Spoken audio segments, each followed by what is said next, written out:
मैं समझता हूं कि लोग बिना किसी स्पिरिचुअल प्रैक्टिस के या बिना किसी बात को माने कि दुनिया में आप ही सब कुछ नहीं है, कैसे सरवाइव करते होंगे। आपको किसी ऐसी शक्ति में विश्वास करना जरूरी है जो आपसे बड़ी हो, चाहे आप उसे डिवाइन, यूनिवर्स, नेचर या हायर पावर का नाम दें। यह समझना कि आप दुनिया के सेंटर में नहीं हैं, यह जरूरी है। जब आप मान लेते हैं कि दुनिया में आपसे बड़ी एक शक्ति है, तभी आप अपने जीवन में एक सैटिस्फैक्शन और पर्पस महसूस करते हैं। लॉ ऑफ अट्रैक्शन के हिसाब से यह विश्वास ही आपको अपनी वाइब्रेशंस ऊंची करने का रास्ता दिखाता है। जिंदगी में कई बार आप उन चीजों को कंट्रोल नहीं कर सकते जो आपके आसपास हो रही हैं, लेकिन आप जरूर कंट्रोल कर सकते हैं कि आप उन चीजों के प्रति कैसा महसूस करते हैं। ये तो है ना आपके कंट्रोल में। जैसे एक कविता इनविक्टस के लाइंस कहती हैं कि I am the master of my fate, I am the captain of my soul. इसका मतलब है कि अपने इमोशंस को कंट्रोल करना और उन्हें अपने ऊपर हावी होने से रोकना। जब आप अपने इमोशंस के ड्राइवर बन जाते हैं, तब आप अपनी रियलिटी को डिजाइन करते हैं, चाहे वो वेल्थ हो, अबंडेंस हो, खुशी हो, कुछ भी हो। लॉ ऑफ अट्रैक्शन का एक और प्रिंसिपल है अपने इमोशंस को ऑब्जर्व करना और उनसे अलग होना। जब आप अपने फीलिंग्स को दूर से देखते हैं, तब आप उनसे अब्सॉर्ब नहीं होते, आप उनका सामना करते हैं और अपने डिसीजंस या स्टीयरिंग व्हील को अपने हाथों में लेते हैं। याद रखिए, जिंदगी में कई चैलेंजेस आपको रोकने के लिए नहीं, आपको कुछ सिखाने के लिए आते हैं। जब भी कोई चैलेंज आए, आप अपने अंदर पूछिए, ये मुझे क्या सिखाने के लिए आया है।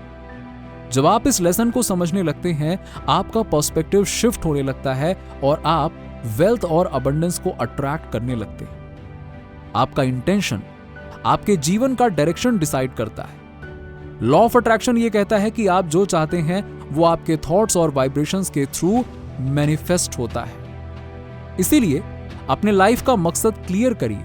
क्या आप पैसा कमाने के लिए यहां हैं या कुछ और बड़ी चीज के लिए? पैसा और सफलता तो आपको मिलेगी ही मिलेगी, लेकिन आपका असली काम क्या है? अपने अंदर वो अबंडेंस और फुलफिलमेंट पाना जो आपको एक कंप्लीट इंसान बनाएगा। जब आप अपने आप को कंप्लीट करते हैं, तभी आप अपनी पॉजिटिव एनर्जी से दुनिया को अपलिफ्ट करते हैं। मैनिफेस्टेशन का एक सीक्रेट है ग्रैटिट्यूड। जब आप अपने आप को यूनिवर्स को शुक्रिया कहना शुरू करते हैं, तभी आपके अंदर की वाइब्रेशंस ऊंची होती हैं और वेल्थ आपकी तरफ अट्रैक्ट होने लगती है। शुक्रिया सिर्फ उन चीजों के लिए नहीं जो आपके पास हैं, बल्कि उन चीजों के लिए भी जो आप चाहते हैं, जैसे कि फाइनेंशियल अबंडेंस या लग्जरी लाइफस्टाइल या एक फुलफिलमेंट रिलेशनशिप। जब आप यूनिवर्स के साथ एक ग्रैटिट्यूड फील्ड एनर्जी में ऑपरेट करते हैं, तभी मिरेकल्स होने लगते हैं। इस दुनिया में आप जो भी काम करते हैं वो सिर्फ अपने लिए नहीं, एक बड़ी सेवा के लिए। अब सेवा का मतलब है कि आप अपने काम के जरिए दुनिया में एक पॉजिटिव इंपैक्ट डालते हैं। यह समझना जरूरी है कि आप जो एनर्जी दे रहे हैं वो रिटर्न में आपको पैसा, प्रॉस्पेरिटी और सक्सेस की फॉर्म में मिलेगी। आपका काम सिर्फ एक जॉब नहीं है, वो एक मीडियम है जिसमें आप अपने गिफ्ट्स और टैलेंट्स से दुनिया को एनरिच करते हैं। विजडम और सेल्फ अवेयरनेस के बिना हम मटेरियलिज्म के ट्रैप में फंस जाते हैं, लेकिन लॉ ऑफ अट्रैक्शन हमें यह सिखाता है कि हमारा असली सेल्फ इनफाइनाइट है। आप अपने अंदर की डिविनिटी को तभी समझ पाएंगे जब आप अपने थॉट्स और वाइब्रेशंस को कॉन्शियसली एलिवेट करेंगे। योगा और मेडिटेशन जैसे टूल्स आपके सेल्फ डिस्कवरी और हायर वाइब्रेशंस तक पहुंचने में मदद करते हैं। जब आप अपने इनफाइनाइट सेल्फ से कनेक्ट करते हैं, तभी आप अबंडेंस और प्रॉस्पेरिटी के साथ अलाइन करते हैं। याद रखिए, आप जो एनर्जी भेजते हैं वही आपको वापस मिलती है। तो अपने थॉट्स और इंटेंशंस को पॉजिटिविटी और ग्रैटिट्यूड से भरना शुरू करिए। यूनिवर्स आपके सपनों को पूरा करने के लिए तैयार है, बस आपको अपनी वाइब्रेशंस को उससे मैच करने के लिए अलाइन करना है। आप इनफाइनाइट हैं और आपकी एबिलिटी भी इनफाइनाइट है। अबंडेंस आपकी नेचुरल स्टेट है, बस आपको उसे काम करना है। हर एक्सपीरियंस अनग्रैस्पेबल है, पकड़ में नहीं आता। सही बोल रहा हूं मैं। देखिए, एक एक्सपीरियंस को देखने की अवेयरनेस और एक्सपीरियंस खुद दोनों अलग अलग चीजें हैं। अवेयरनेस ऑफ अ थॉट और थॉट में फर्क है। अवेयरनेस इंडिपेंडेंट है, थॉट नहीं है। अगर आप अपने आप को अवेयरनेस से आइडेंटिफाई करें, ना कि थॉट से, तो आप एक क्लाउड की तरह अपने थॉट्स को सिर्फ देखते हैं, उनसे जुड़ नहीं पाते हैं, जुड़े नहीं होते हैं। थॉट एक गुजरते हुए बादल की तरह है और आप स्काई हैं, वो स्थिर और अमर है। यह समझने के लिए ट्रेनिंग लगती है, मुझे पता है। जैसे ऋग्वेद कहता है कि let noble thoughts come to me from every side. आपके थॉट्स आपके प्रोडक्शन नहीं है, वो सोशली कंस्ट्रक्टेड हैं और रिसाइकल होते हैं। लेकिन हम अपने थॉट से इतने जुड़े होते हैं कि हम उन्हें अपनी आइडेंटिटी समझने लगते हैं। जब आप ट्रांजिएंट और अनग्रास्पेबल चीजों से आइडेंटिफाई करते हैं, तभी कंफ्यूजन शुरू होती है। हम अनप्लीजेंट एक्सपीरियंसेस से रिकॉइल करते हैं, लेकिन फिर से एक्सपीरियंस और उसकी अवेयरनेस अलग अलग चीजें हैं। जब आप एक एक्सपीरियंस को ऑब्जर्व करते हैं बिना उससे आइडेंटिफाई किए, तभी आप उससे फ्री होते हैं। अपने आप से कहो, यह थॉट सिर्फ एक स्क्रीन पे से गुजर रहा है, जैसे एक क्लाउड स्काई के अक्रॉस मूव करता है। आप वो क्लाउड नहीं है, आप वो स्क्रीन हैं, कांस्टेंट और स्टेबल। देखिए, डेथ का डर भी इसी आइडेंटिफिकेशन से आता है। सबको मालूम है कि बॉडी एक दिन खत्म हो जाएगी, लेकिन जो चीज इनफाइनाइट है वो कॉन्शियसनेस है, वो अमर है। मेमोरी रिसाइकल होती है, ये एक इंफॉर्मेशन है जो कि कलेक्टिव कॉन्शियसनेस का हिस्सा है।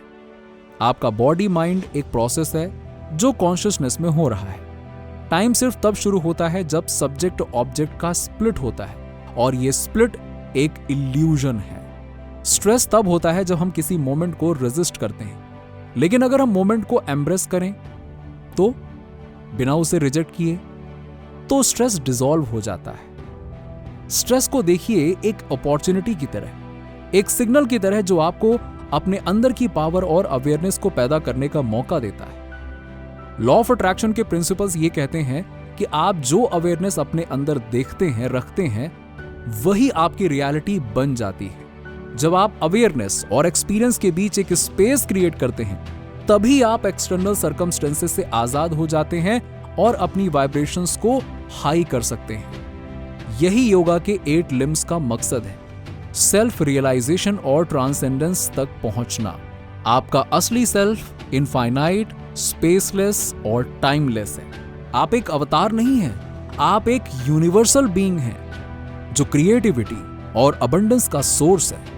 क्रिएटिविटी का मतलब है कि एक नए पैराडाइम का जन्म लेना, एक पुराने कॉन्टेक्स्ट का अंत करना और एक नई स्टोरी का शुरू होना। यही प्रोसेस लॉ ऑफ अट्रैक्शन में होता है। जब आप अपने थॉट्स और वाइब्रेशंस को नई पॉसिबिलिटीज की तरफ अलाइन करते हैं, आप एक नई रियलिटी का जन्म लेते हैं। हमारी जिंदगी का असली काम है अपने अंदर की क्रिएटिविटी और अवेयरनेस को चैनल करना। आपकी आइडेंटिटी सोशली इंड्यूस्ड हो सकती है, लेकिन आपका इनफाइनाइट सेल्फ उससे परे है। जब आप एक स्पिरिचुअल अवेकिंग का अनुभव करते हैं, आपको समझ में आता है कि आप थॉट्स नहीं हैं, आप अवेयरनेस हैं। जो लोग नियर डेथ एक्सपीरियंस या पीक स्पिरिचुअल स्टेट का अनुभव करते हैं, वो बाउंड्रीज को डिसॉल्व करते हैं। यही रीजन है कि साइकेडेलिक्स और मेडिटेशन प्रैक्टिसेस लोगों को हीलिंग और ट्रांसेंडेंसेस का अनुभव करवाते हैं। जब आप अपने अंदर की बाउंड्रीज को तोड़ते हैं, तभी आप एक इनएफेबल स्टेट को एक्सपीरियंस करते हैं, एक ऐसी स्टेट जो इनफाइनाइट है और अबंडेंस से भरी हुई है। यह समझना जरूरी है कि हर एक्सपीरियंस ट्रांजिएंट है, लेकिन अवेयरनेस एक्सटर्नल है। आपके थॉट्स और एक्सपीरियंसेस एक इल्यूजन है, लेकिन आपकी ट्रू सेल्फ एक डिवाइन फोर्स है जो इनफाइनाइट पोटेंशियल रखती है। लॉ ऑफ अट्रैक्शन ये सिखाता है कि अपने अंदर की वाइब्रेशंस को शिफ्ट करके आप कुछ भी मैनिफेस्ट कर सकते हैं, चाहे वो पैसा हो, सफलता हो या एक फुलफिलिंग जिंदगी। हर दिन 10 मिनट के लिए अपने आप से पूछिए, मैं कौन हूं? ये क्वेश्चन आपको अपने अंदर की क्लैरिटी और विजडम तक ले जाएगा। जब आपको रियलाइजेशन होती है कि आप अपनी आइडेंटिटी से परे हैं, तभी आप एक हायर स्टेट ऑफ कॉन्शियसनेस को पाते हैं। आप इनफाइनाइट हैं और आपके अंदर एक लिमिटलेस अबंडेंस है। बस अपने अंदर की इग्नोरेंस को समझिए और अपनी स्पिरिचुअल जर्नी शुरू कीजिए। यूनिवर्स आपका साथ देने के लिए तैयार है, सिर्फ आपको अपनी अवेयरनेस और वाइब्रेशंस को ऊंचा करने की जरूरत है। हर मोमेंट एक नई शुरुआत है। तो अपनी एनर्जी को अलाइन कीजिए और अपनी ड्रीम लाइफ को मैनिफेस्ट कीजिए। Thanks for watching. कमेंट कीजिए। Thank you universe. Do subscribe and press the bell icon.